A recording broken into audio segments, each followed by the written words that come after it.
Bonjour à tous, alors aujourd'hui je vais vous parler de la nouvelle création. Quand on parle de nouvelle création, on parle de ce que le Seigneur a créé et qu'il a rendu visible à nos yeux par l'Esprit, par son Esprit, par le souffle de sa bouche. Donc on parle du souffle créateur du Dieu, de Dieu le Père, en tant qu'il est celui dont Moïse dit qu'il est, c'est-à-dire je suis, et dans tout ce qu'est Dieu le Père, en fait, tout ce qui sort de sa bouche, selon sa volonté, vient ce qu'il ordonne. Et quand il vient ce qu'il ordonne, il vient toujours de manière fractale, c'est-à-dire que ce n'est qu'une partie de cette vérité que nous voyons. C'est toujours qu'une partie, puisque nous avons été soumis par l'intermédiaire du péché originel à cette cassure de la vérité qui nous fait concevoir les choses d'une manière fractale, c'est-à-dire d'une manière segmentaire, par petits bouts. On ne peut pas véritablement prendre en compte tout ce qui est de l'ordre de la vérité. Mais le Seigneur, lui, qui est, je suis, lui, il le comprend dans son ensemble, même si nous ne voyons qu'une partie de cette vérité. Voilà. Pourquoi je parle de la création, de la nouvelle création? Parce que pour recommencer, revenir à cet état premier dans lequel notre Seigneur nous veut tout vivant, avec lui, à son côté, il faut d'une part ouvrir les consciences à ce que la vérité doit être dans le Christ, et d'autre part, donc essayer d'infuser l'Esprit Saint du mieux que nous pouvons, et donc le rechercher du mieux que nous pouvons. Mais il y a aussi autre chose. Il faut une intervention du ciel pour que cela se fasse. Ça ne peut pas se faire que de la volonté d'un homme. Et d'ailleurs, si antérieurement on a eu beaucoup de figures de saints, c'est bien pour nous approcher le plus possible de cette vérité. Et si nous avons eu, et de la même manière, des saintes, des personnes figures, des messagers qui nous ont révélé certaines choses, certaines dévotions, c'est bien pour nous rapprocher encore de cette vérité. Donc les dévotions, ce ne sont pas des choses de bonne femme qu'il faut mettre de côté, sous prétexte que de toute manière, l'Église a vérité. L'Église n'a elle a pour vocation de nous amener à Christ, pas de nous en empêcher. Voilà. Donc de reconstituer cette vérité qui est celle du départ, pas celle de l'homme, pas celle du monde présent, pas celle de l'esprit de ce temps, mais celle que Dieu voulait pour nous dès le départ. Voilà. Donc il faut l'intervention de Dieu dans ce cas de figure. Et donc, si auparavant beaucoup ont essayé, mais ne sont pas arrivés à révéler ces choses, c'est parce que le Seigneur ne l'a pas voulu, tout simplement. Et quand on dit c'est l'heure, ça veut bien dire que c'est l'heure. C'est pas parce qu'un pape est plus mauvais qu'un autre, et ça n'a rien à voir avec ça. C'est qu'il faut récapituler ces choses, c'est nécessaire, c'est l'heure, tout simplement. Et donc, dans ce cas de figure, l'intervention céleste, qu'est-ce qu'elle peut être pour nous permettre de nous rapprocher et même de faire,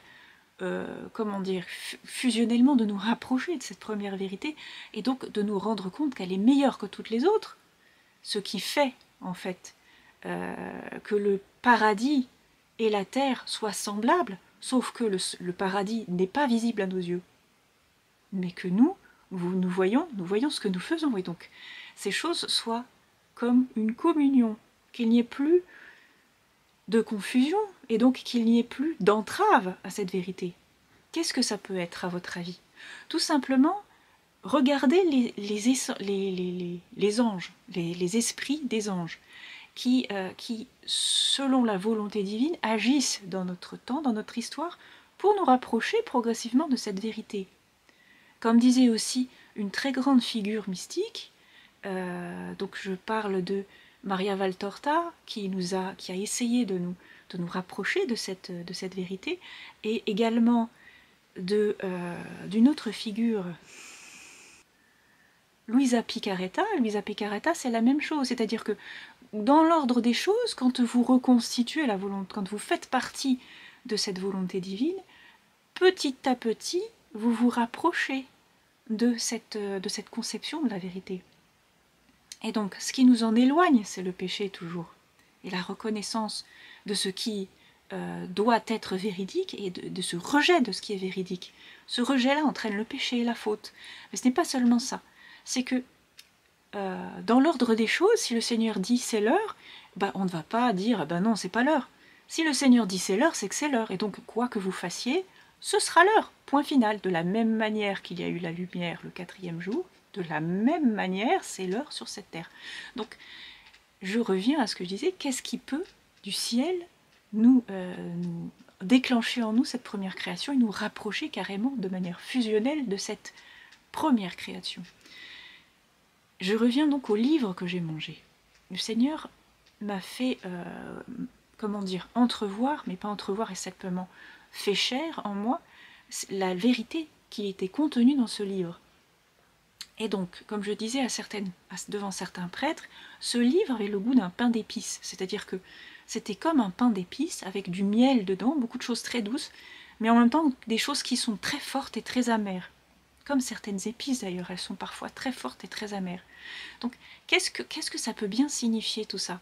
Ça veut dire que si je reviens constamment à ce qui m'a été donné de manger, c'est que le séraphin qui me l'a accordé, donc je vais donner son nom directement devant cet écran pour que les gens puissent vraiment comprendre de quoi il s'agit. Ce séraphin, c'est le chef de tous les séraphins et c'est le seul qui a été autorisé à toucher ce livre. Donc, il a été autorisé à toucher ce livre, il m'a demandé de le manger. Voilà. Donc ces choses-là sont véridiques. C'est pas juste quelque chose que j'ai entendu, ou quelque chose qui va se produire, ou quelque chose qui, dans un avenir lointain ou dans un passé, voilà, se sont déjà produites. C'est quelque chose de véridique. C'est-à-dire qu'à partir du moment où ces choses sont faites, la vérité se révèle, ce qui vous permet, vous, par la force du verbe, de la parole de vérité, de vous rassembler dans cette vérité. Et donc il y a un tri qui se fait nécessairement, comme vous savez, comme les chercheurs d'or. Vous avez de la boue, vous avez de la terre, ils prennent tout ce qu'ils trouvent dans la rivière, ils le passent au tamis, et n'en ressort, à force de laver tous les détritus, n'en ressort que ce qui est de l'or, c'est-à-dire que des pépites et des paillettes. Voilà. Donc c'est ce qui est en train de se passer ici, par le fait de proclamer la parole. On dit d'ailleurs, la parole vient de Sion et de Jérusalem. La parole vient de Sion et de Jérusalem. Ces choses-là sont communes avec la culture juive. Et donc on ne peut pas s'en éloigner non plus. On ne peut pas dire « Ah ben non, nous on n'est plus ça et eux ils sont pas ça ». Ça fait partie d'une même chose. Sauf que les vérités sont, comme je dis, fragmentaires. Si on ne reconnaît pas quelque chose, évidemment, on perd de la vérité. Si on ne reconnaît pas la vérité, on perd la vérité. Mais à la fin, tout se télescope, tout se croise pour que le Christ puisse toutes les prendre avec elle, et donc que cette création puisse se refaire. Je reviens à ce livre.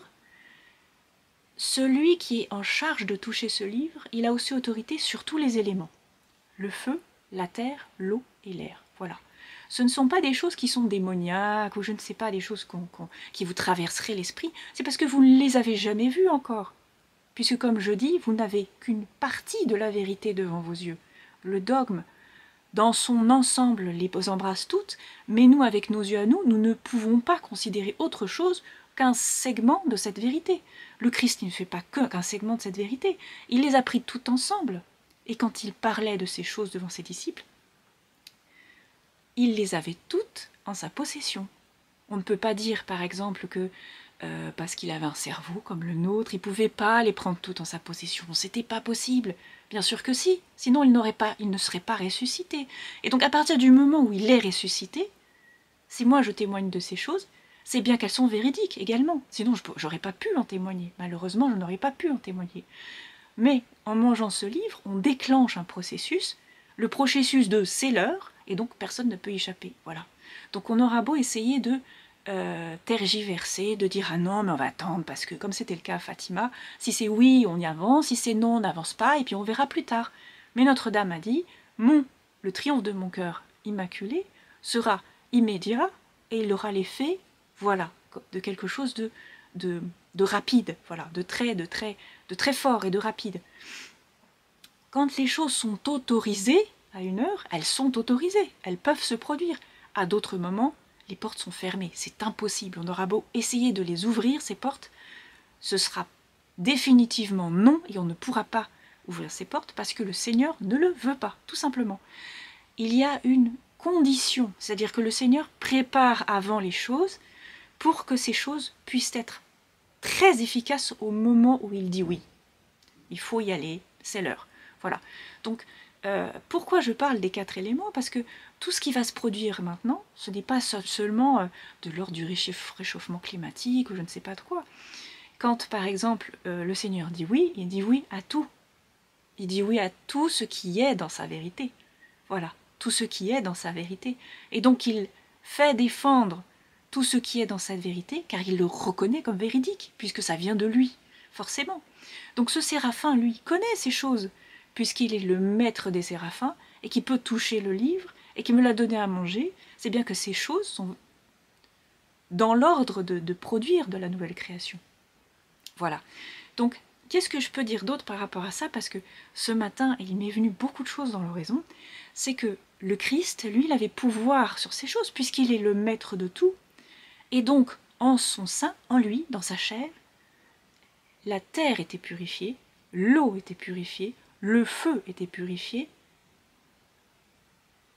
Et alors, la terre, le feu, l'eau et l'air étaient purifiés. Tout ça était purifié ensemble. Voilà. Donc, ce qui fait qu'en fait, c'est la nouvelle création qui arrive par lui. Si vous mangez ce corps et vous mangez ce sang, si vous croyez en moi, vous aurez la vie. Mais attention, si vous ne croyez pas en ce que vous mangez, vous aurez le jugement et il viendra dans votre propre chair. Voilà, c'est exactement ça. Pourquoi je dis ça?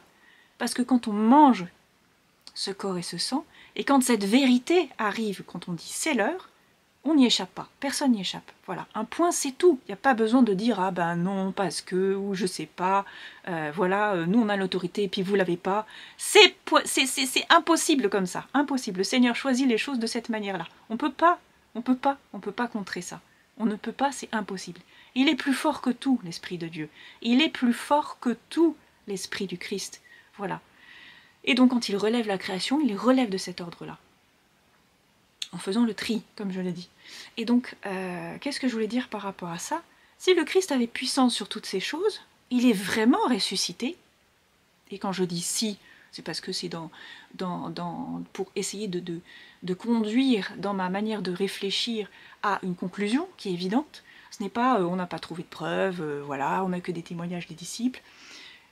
Tout ce qui va se passer maintenant est de l'ordre du verbe, je suis, tout simplement. Donc ce que je dis, vous comprendrez que c'est véridique. Parce que ce n'est pas seulement juste des paroles, c'est pas seulement la parole d'une prophétie qui va se produire, elle se produit actuellement, tout simplement. Voilà, donc tout ce qui ne vient pas ou ne provient pas de la vérité sera profondément, châtiera profondément tous ceux qui prennent ce corps et ce sang. Voilà, parce qu'on ne peut pas échapper à Dieu. Dieu, on ne peut pas le prendre pour une andouille, c'est le cas de le dire, et donc là, si c'est l'heure, c'est l'heure. On ne peut pas y échapper, tout simplement. Et donc, c'est une grande joie, parce que pour une fois, les justes, enfin pas pour une fois, mais je veux dire, là, les justes trouveront une porte ouverte. Là, tous ceux qui travaillent dans le bon droit et la justice trouveront une porte ouverte, parce que c'est l'heure, tout simplement. Les choses vont progressivement arriver à un état de purification. Et donc là, je reviens à la grande tribulation, parce qu'il y en a beaucoup qui disent la grande tribulation, c'est un moment terrible, on n'arrivera pas à faire voir les choses clairement, ce qui est vrai, hein, tout à fait, parce qu'on n'est pas arrivé à la fin de la tribulation. Mais ce que je veux dire, c'est que la tribulation, ça fait longtemps qu'elle est déclenchée. La première chose dont j'ai parlé, quand j'ai parlé de tribulation, c'est d'une sorte de perversion, quelque part, mais principalement une persécution qui est spirituelle. Elle a lieu dans l'Église depuis au moins 1962. Elle a lieu dans l'Église, c'est ce qu'on m'a dit en tout cas. C'est ce que le ciel m'a révélé. Donc si moi je prends tout ça en compte, on arrive à un moment où l'action de notre Seigneur Jésus-Christ est, comment dire, elle doit être efficace et elle est inévitable. Voilà. Parce que si on n'agit pas à ce moment-là, eh ben, tout part à volo, comme on dit. Je veux dire, il n'y a pas vraiment... Le juste ne peut pas vraiment être récompensé dans son action. Il est récompensé, mais de manière tellement faible que c'est injuste pour lui. Et donc, quand les fondations sont sapées, que peut faire le juste? Effectivement, que peut faire le juste? Si le Seigneur a fait des actes, des miracles à son temps, c'est bien parce qu'il a croisé des personnes de foi autour de lui. S'il n'y avait pas eu des personnes de foi autour de lui, comment il aurait pu toucher par son verbe ceux qui ne croient pas? Il ne touche par le verbe que ceux qui ne croient pas, que parce qu'il y a des personnes qui croient, que parce qu'il y a des personnes qui ont la foi, tout simplement. Donc quand on ne voit pas toutes ces choses autour de soi et qu'il n'y a rien de solide qui puisse se construire, il faut une intervention céleste. Elle est nécessaire, cette intervention. Le coup d'envoi, là, je parlais de la consécration de Notre-Dame de Paris. Si le ciment, ce n'est pas l'esprit du Christ et ni la foi, le bâtiment ne peut pas tenir. C'est d'ailleurs ce qui fait trembler les pierres quelque part, qu'elles ne peuvent pas se joindre les unes aux autres. Et quand il y a des contradictions comme ça aussi grandes, un bâtiment ne peut pas tenir. C'est impossible qu'il tienne. Dans la vérité du Christ, c'est ainsi. On n'a pas besoin de sonder le cœur des gens pour comprendre que le bâtiment ne tiendra pas. Voilà. Donc je ne parle pas d'un corps du Christ, je parle du bâtiment lui-même, de la chose physique, de la construction matérielle. Voilà. Donc toutes ces choses-là, je pense qu'il faut tout en tenir compte. Pourquoi ça a été fait, pourquoi ça va se reproduire, et pourquoi ces choses se font. C'est bien qu'on a raté quelque chose.